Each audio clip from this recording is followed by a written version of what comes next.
Hello, my name is Connor Gowan, and I'm an early childhood educator. I serve on Mayor Kelly's task force as a leader for positive change and reform in education. Doing what is best for students helps to create responsible citizens that will trickle into the future of Grand City. Drilling down to solve real educational problems will help to grow Grand City in the future. My teaching career comes with a variety of insights as I have taught students of all ages. In my professional opinion, true educational change must start with your youngest students to build a strong foundation for the capacity of lifelong learning and growth. I will be discussing how data is used to drive positive change in education. Using data provides professionals with the information they need to utilize research-based practices to implement necessary changes. The most important way to enact change is to have open discussions with professionals.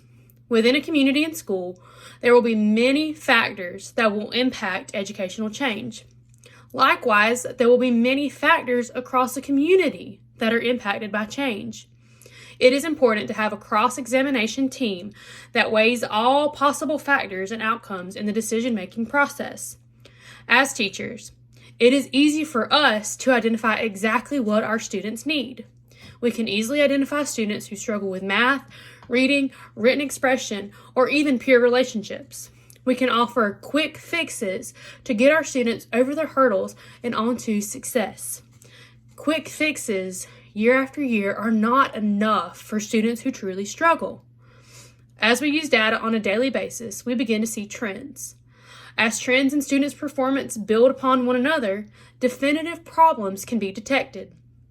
The trends that are detected are the driving force behind change. For example, Grand City has increasingly low test scores. The question should be asked, what are the contributing factors of low test scores and other educational concerns? A task force should work together, exploring all angles to interpret this data and the root causes and offer solutions to these causes, to hit the target at the point where it's actually becoming a problem. It is our responsibility as educators to interpret the trends and share the trends with necessary stakeholders. Not all stakeholders have the educational backgrounds that we do. Not all stakeholders will have background knowledge and experiences that allow for them to understand the data trends that are representing our students. Working collectively to share viewpoints, interpret data, and understand practices with open lines of communication will allow for the team to develop the solutions that will best help the entire community. As we deep dive into how to use data to fully back decision-making, research-based strategies will be used as guides for implementing positive change. Leaders have to promote the changes that will best influence students while ensuring that all outcomes are considered. Collaboration is the key for ensuring that all ideas are weighed as decisions are made. Collaboration is a time for learning for all participants who are discussing the issues and data at hand. As the team is made up of a variety of people with a variety of experiences, speaking openly about concerns is the best way to ensure that all parties understand the full effects of educational data and community matters. As an early childhood educator, one of my primary focuses is addressing the issue of poverty experienced by the students of Grand City. All city officials and stakeholders should take serious interest in the city's poverty level as well. After reviewing the stark rise in students who live in poverty in comparison with the increase of low test scores, it is obvious that low socioeconomic status and poverty have serious impacts on our students in Grand City. From an educational standpoint, it is important to find a way to help our children and families make gains and find success in school. Better educational opportunities can help end the cycle of poverty in families. Creating an after-school program is an easy and beneficial way to help students living in poverty. As we have already discussed, students who are living in poverty see a great disadvantage in comparison to their peers. Almost 25% of students served in Grand City live in poverty. This number has risen from 18% over the last 5 years. Creating and using data sets that isolate socioeconomic backgrounds can better help teachers serve students. Reviewing patterns in socioeconomic backgrounds will help teachers identify students who may not have resources or educational support at home. Using this data is significant in the initiation of change. To help students living in poverty, teachers, administrators, and stakeholders can work to create learning opportunities for students after school. This is an important step in initiating change. Implementing after-school programs offer tutoring and support for students living in poverty. With this additional support, students can achieve greater success in school, which will in turn create greater success in Grand City.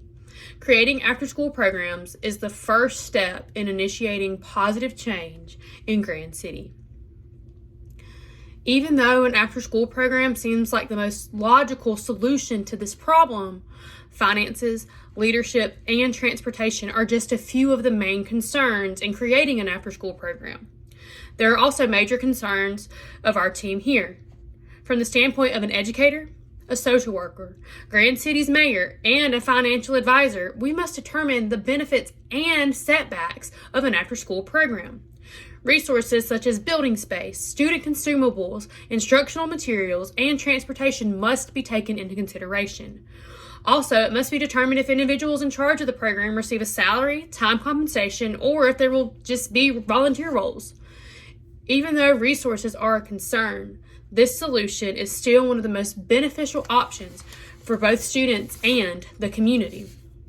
The main focuses of this presentation will be on the research-based idea that after-school programs improve students' academic performance. Due to issues of test scores and overall performance, this research will present necessary evidence to support the claim that a quality after-school program will be beneficial for Grand City. Increase in academic achievement can be directly linked to successful after-school programs. Quality after-school programs deliver instruction that improve both academic and social-emotional growth in students. Social-emotional health is also incredibly important for ensuring that students are positive about school. In order for students to get better at school, they have to enjoy coming to school. An engaging after-school program that places students in smaller groups for more direct instruction will have positive impacts on how students view school. Additionally, an after-school program provides childcare for working-class families who may struggle to find adequate childcare after school. With proper fundraising, this after-school program could be funded for a year. We will begin this plan in the action phase. This first part of the phase is to offer services to a small population of students.